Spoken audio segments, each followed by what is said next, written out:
et ceux restés au pays à travers des informations bien fouillées concernant tous les domaines de la vie du pays.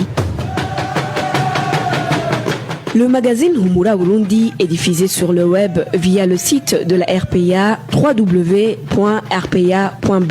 Humura Burundi.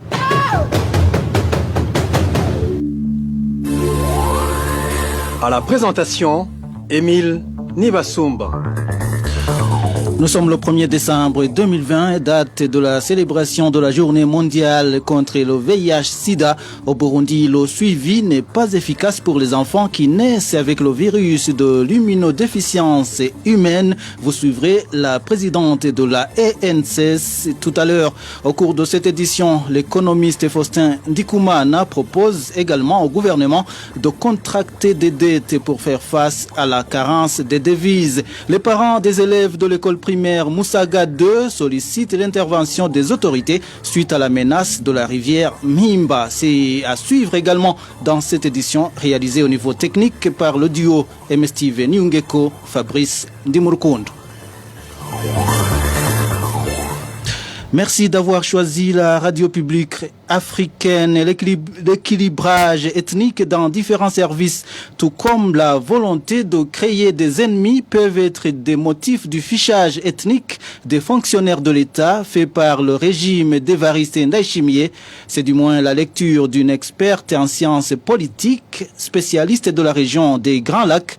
Valeria Alfieri souligne tout de même que le facteur ethnique est une carte privilégiée pour des fins politiques. Pourquoi encore aujourd'hui on continue de mobiliser l'appartenance ethnique alors que probablement l'appartenance clanique et régionale ou d'autres types de relations jouent beaucoup plus dans l'attribution de rôles et responsabilités. Alors il faut se dire avant tout que l'appartenance ethnique est une ressource politique dont les leaders politiques peuvent s'approprier et qu'ils peuvent utiliser si l'occasion se présente, mais surtout si le contexte le permet. Car c'est en fonction du contexte socio-historique que cette ressource peut fonctionner ou ne pas fonctionner.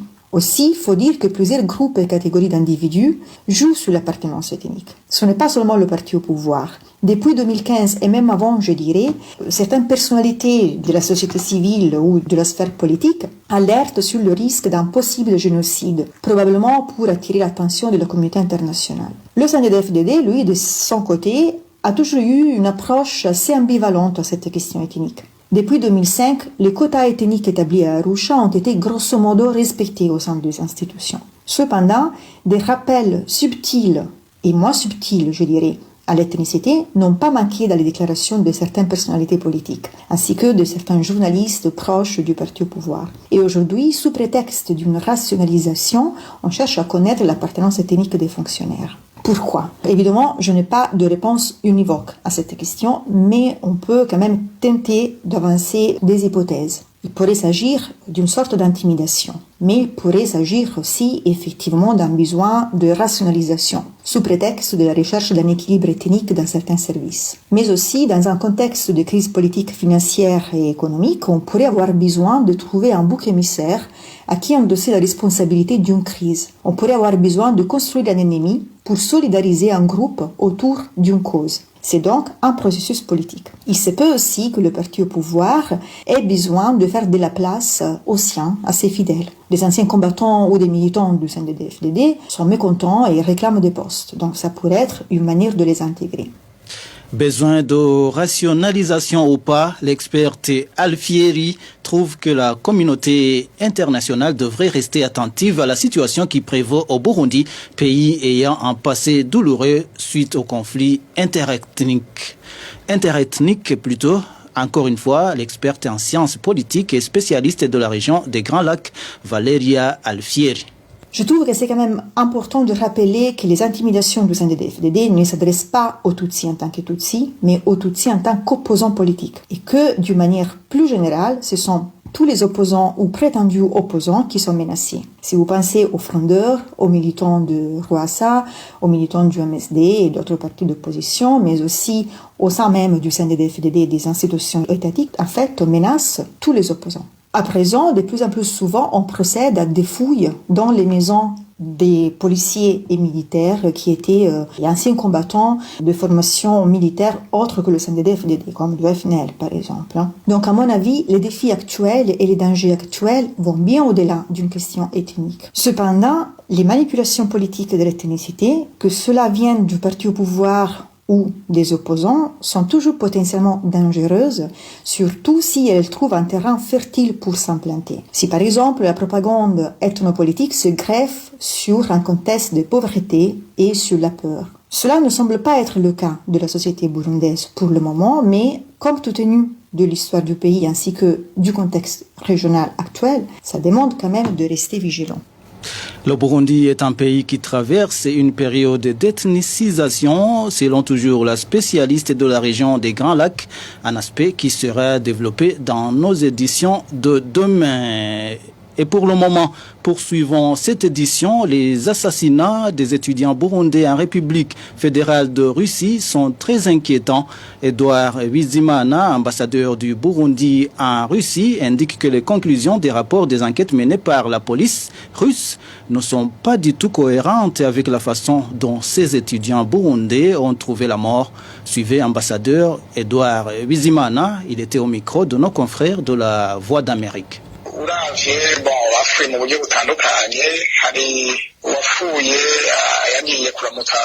Ces étudiants sont morts d'une manière différente. L'un est mort lorsqu'il rendait visite à son ami. Il nous a expliqué qu'il est mort pendant la nage. Nous nous sommes rendus sur les lieux pour faire le constat. Mais nous avons constaté que leur explication semble ne pas être vraie. C'est impossible qu'un visiteur s'arroge le droit d'aller se baigner dans un milieu qui lui est inconnu. Durant cette période, cet endroit est interdit à la baignade. Nous avons pu voir les vidéos qui montrent qu'à cet endroit, il était avec son ami. La grand-mère de son ami a un petit enfant. Nous voyons que le flou plane sur cette affaire car on ne donne pas les résultats des enquêtes. Il y a une autre personne qui a été tuée. Nous pensons que cet étudiant a été assassiné au campus car son cadavre a été retrouvé à une distance d'au moins de 50 mètres de son dortoir. Sa tête était fracassée, mais ce qui est étonnant est qu'il n'y avait pas de traces de sang sur place. Ce qui est également incompréhensible, c'est que dans cet endroit où on a retrouvé le corps de la victime, il y a un mouvement de va-et-vient des étudiants et des policiers. Il y a même des caméras de surveillance dans ce campus. C'est dommage de ne rien savoir de cet assassinat. Pour la troisième victime, on nous a expliqué qu'elle était malade et qu'ils l'ont évacuée. Ce qui nous a fort étonné est que la morgue où était déposé le cadavre, il était écrit que cet étudiant a été retrouvé dans un endroit inconnu et que même l'identité de la victime est inconnue au moment où cet étudiant a été évacué de sa chambre par une ambulance. C'est ce qui nous a beaucoup inquiétés. C'est pourquoi nous avons alors adressé une correspondance à certaines autorités de ce pays.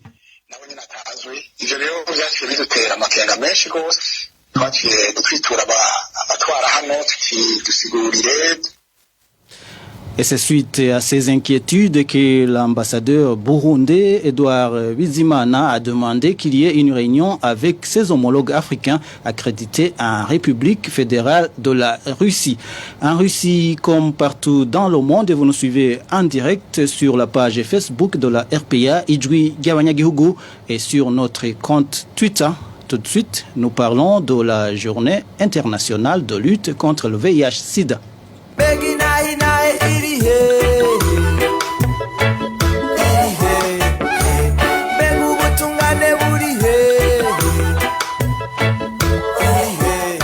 RPA reste solidaire avec les journalistes du groupe de presse Iwachu, Agnès Ndirubusa, Christine Kamikazi, Terence Modenzi et Egide Haririmana, en détention depuis le 22 octobre 2019. Ils ne sont victimes que de leur métier de journaliste.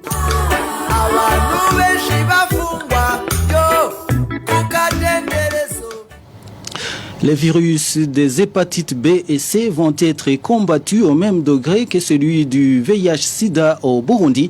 C'est Dr Emen Daizeye qui l'a déclaré hier. Le directeur du programme national de lutte contre le sida et autres infections sexuellement transmissibles a précisé que les hépatites B et C se transmettent de la même manière que le VIH-Sida.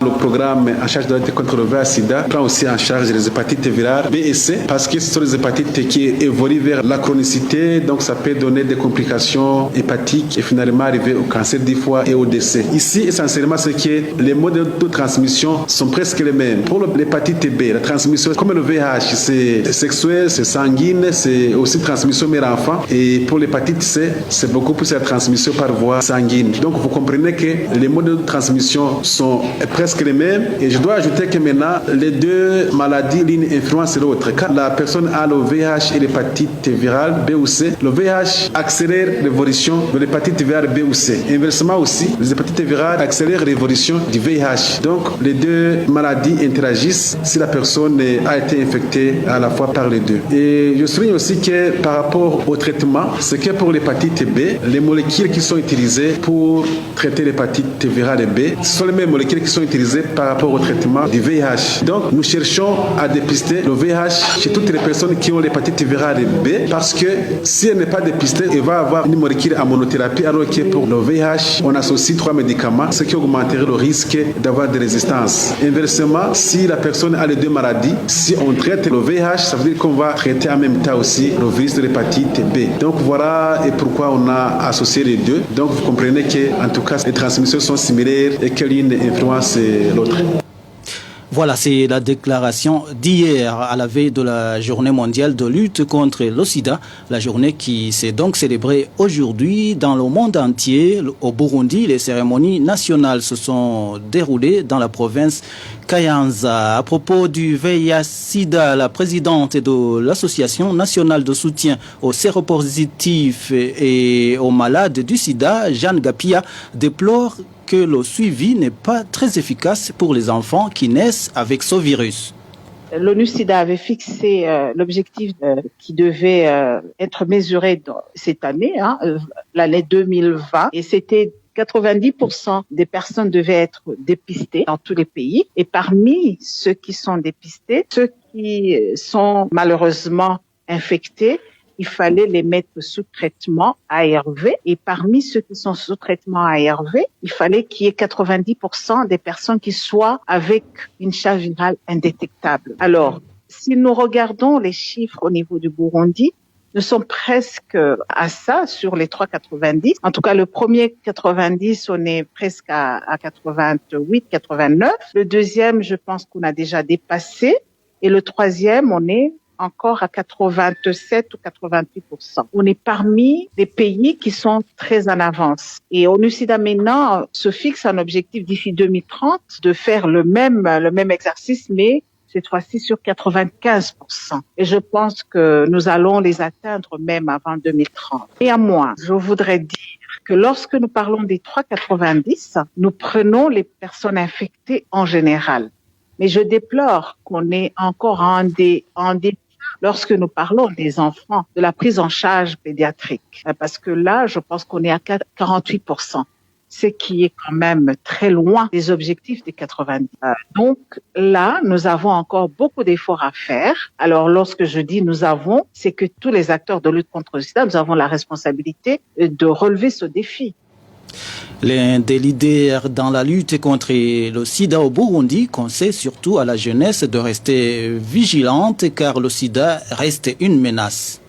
Oui, bien sûr, j'ai un message, c'est que le VIH/SIDA tue encore. Le VIH/SIDA, certes, la lutte a fait beaucoup de progrès, comme je viens de le dire. Les gens peuvent prendre des traitements et lorsque on prend bien et correctement les traitements et qu'on les a pris à temps, et j'insiste parce qu'il y a encore aujourd'hui des gens qui se cachent et qui viennent en étant au stade terminal et ça, c'est dommage. Je pense que c'est très, très important que les gens le comprennent. Mais en même temps, nous constatons un relâchement de la prévention et particulièrement chez les jeunes. Peut-être parce qu'ils voient que les gens ne sont plus malades comme avant et ils pensent que tout est résolu. Mais je peux vous assurer que ce n'est pas le cas. Ce n'est pas le cas parce que jusqu'à présent, il n'y a ni traitement curatif ni vaccin. Alors mieux vaut ne pas être infecté parce que c'est vrai, lorsqu'on est infecté et qu'on prend les traitements et que les traitements marchent, parce que ça peut ne pas marcher. Quand les traitements marchent, c'est bien, mais il faut être aussi discipliné. Tout le monde n'est pas discipliné pour prendre les traitements.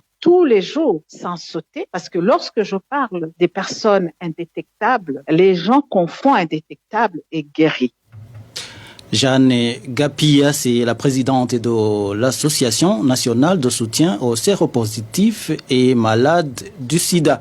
Une courte pause et nous parlons des inquiétudes des parents des élèves de l'école primaire Moussaga 2.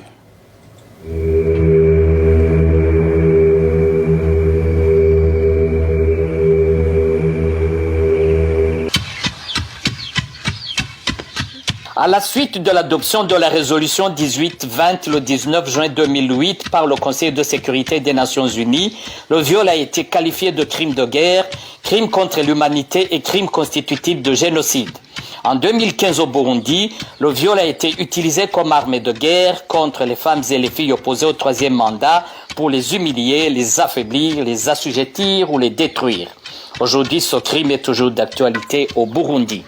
La RPA, en partenariat avec le MFFPS, Mouvement des femmes et filles pour la paix et la sécurité au Burundi, se sont joints au monde entier pour lancer à partir du 25 novembre 2020 16 jours d'activisme sur la sensibilisation et la lutte contre les violences faites aux femmes.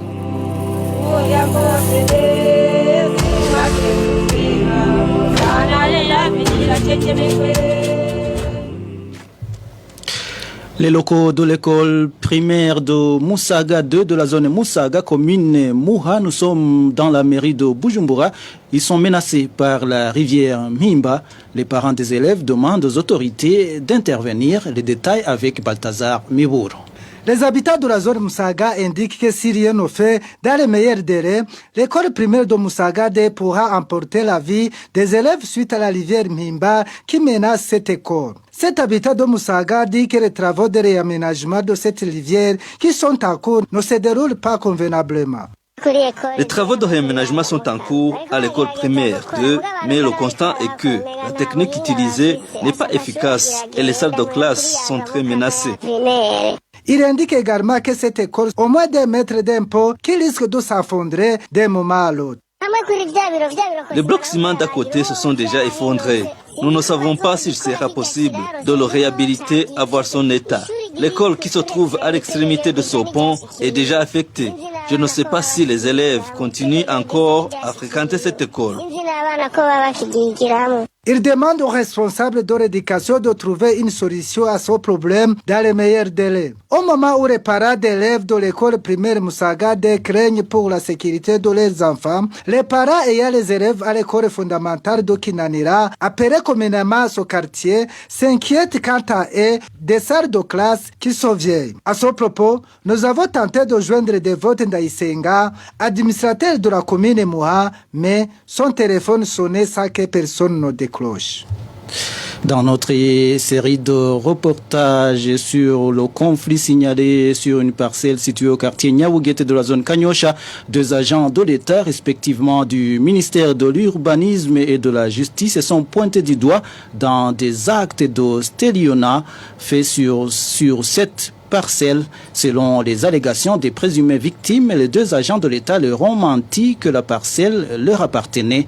Éloge Divin Remèche. Ces 2 employés de l'État cités dans des actes de stélionnat sont Georges Bigirimana, inspecteur au sein du ministère de la Justice, ainsi que sa femme Godéliev Mbonima, cadre au service des titres fonciers. Les documents datant de 2005, exhibés par ce couple lors de la vente et sur lesquels il était inscrit la parcelle située à Nyawugete ne sont plus valables. Pour cause, depuis 2013, la dite parcelle était enregistrée sous le nom de Deo Hakizimana, son propriétaire actuel. Cela n'a pas pourtant empêché cette famille de vendre la parcelle au représentant d'Aloïse Avonimana pour un montant de 40 millions de francs burundais. En date du 20 juin 2020, le jour de la vente de la parcelle, Godéliev Mbonima et son mari ont présenté aux acheteurs un certificat d'enregistrement de la parcelle qui datait de 2005. Cette vente a été faite sciemment par ce couple alors qu'elle savait très bien que cette parcelle ne lui appartenait plus car elle avait été donnée à l'association des propriétaires des parcelles de Nyawugete, APPN en sigle, depuis 2011. C'est dans cette année que le ministre de la Justice avait avait annulé tous les titres de propriété d'Onyabugete, y compris les titres de ceux qui avaient obtenu des terres de la part de l'État. La parcelle d'Ogodeliev Mbonima et son mari étaient concernés également car elle avait été offerte par l'État. Cette famille a vendu cette parcelle appartenant à une autre personne, alors que Georges Bigirimana était également parmi les représentants de 9 familles qui réclament jusqu'à l'heure actuelle que les terres d'Onyabugete sont domaniales et que la PPN a obtenu ces parcelles en violation de la loi. Autre chose, dans une lettre de 2017, écrite par Alain Guillaume Bougnoni, ministre de la Sécurité d'alors, que la RPA a pu se procurer une copie,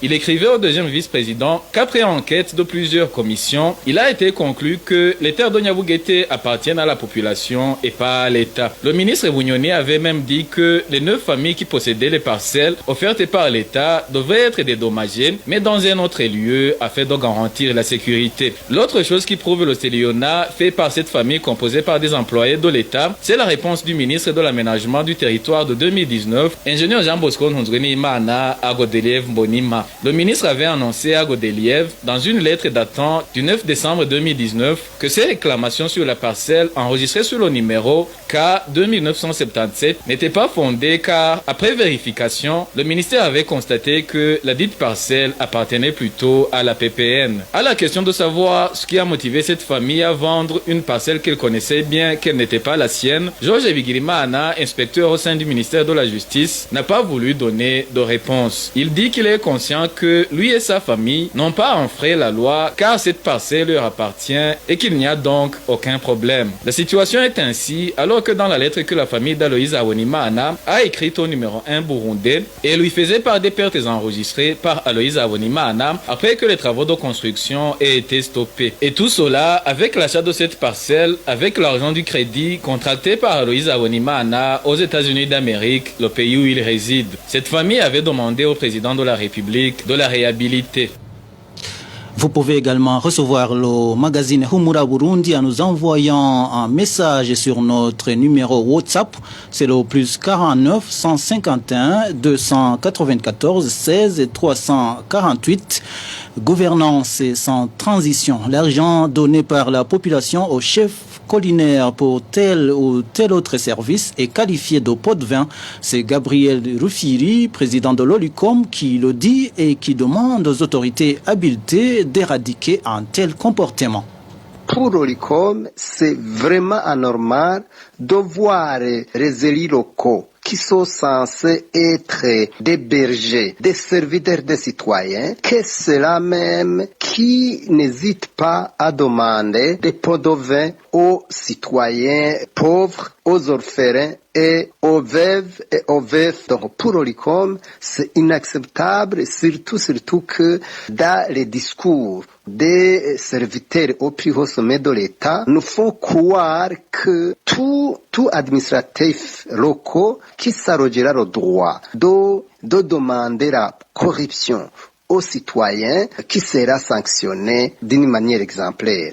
Mais nous voyons malheureusement que ces discours ne sont pas en aucun cas accompagnés par des actions concrètes. Ici, je voudrais rappeler que le rôle des citoyens, c'est d'être protégés par d'abord les administratifs à la base, c'est-à-dire les élus collinaires, mais aussi les chefs de zone, les administrateurs communaux, les conseillers communaux, les gouverneurs, les ministres, plus particulièrement le ministre de l'Intérieur, mais au plus haut sommet, le président de la République. Nous entendons souvent les messages que les serviteurs au plus haut sommet de l'État donnent. Mais ces messages, comme je le disais tantôt, ne sont pas suivis par des actes concrets qui tendent à prouver réellement que les messages qui sont donnés sont suivis à la base. Mais cela, en aucun cas, n'étonne pas l'OLUCOM parce que même au plus haut sommet de l'État, nous voyons que certains messages qui sont donnés ne sont pas suivis. Gabriel Rufiri, c'est le président de l'Observatoire de lutte contre la corruption et les malversations économiques. Et pour clore cette édition, parlons de cette proposition de Faustin Ndikoumana. Ce sont des devises issues de la vente des minerais qui devraient aider l'État en cas de manque criant de devises dans le pays si elles étaient bien gérées. Propos de cet économiste indépendant pour sortir de cette situation de manque de devises qui prévaut depuis plusieurs années. Faustin Ndikumana trouve que le gouvernement n'a d'autre choix que de contracter des dettes en devises. Mon analyse de la situation des devises au Burundi tient d'abord sur deux éléments, l'origine des devises et la façon dont ces devises sont gérées une fois elles sont disponibles. D'abord, au niveau de l'origine, il faut toujours tabler sur l'équilibre entre l'exportation et l'importation. Nous avons un déficit commercial lourdement déficitaire parce que le taux de couverture des importations par les exportations reste en deçà de 20%. Nous avons besoin de beaucoup d'importations alors que nous nous exportons peu. Alors, il y a aussi la réduction des investissements directs étrangers qui devraient venir investir ici au Burundi. La coopération, les devises de la coopération, il y a eu une grande diminution. Aussi, le tourisme ne joue pas aussi son rôle au niveau de la rentrée des devises parce que maintenant le nombre de visiteurs, de touristes a diminué. Et l'effet Covid-19 aussi. Et pour y faire face, je crois qu'il faut améliorer la gestion d'abord au niveau des devises disponibles. Le gouvernement doit faire un effort parce que si au niveau des exportations, il y a une diminution de la production au niveau du café, du thé, mais le remplacement de ces produits d'exportation par les minéraux devrait alors combler ce vide. Donc, c'est-à-dire que les devises provenant de l'exportation des minéraux doivent être perceptibles et bien gérées pour contribuer. Il faut aussi permettre à ce que les hommes d'affaires étrangers, les investisseurs directs étrangers augmentent dans le cadre du partenariat public et privé. Aussi, le gouvernement peut contracter des facilités de crédit d'urgence pour exécuter certains programmes et des facilités pour justement aider dans l'équilibre de la balance commerciale. Ça existe, ce type de crédit. Il faut tout simplement que des contacts puissent avoir lieu pour quand même subvenir aux besoins de première nécessité exigeant l'importation à l'étranger.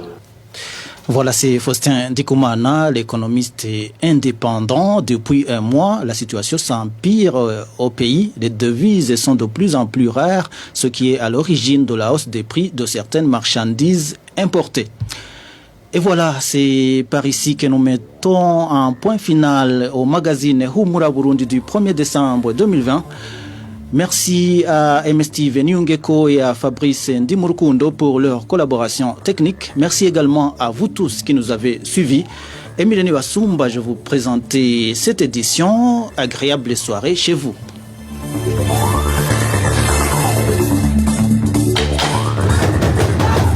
C'était le magazine Humura Burundi. Un magazine comprend pour relier les Burundais en exil, et ce toujours au pays, à travers une information de qualité. Bakira!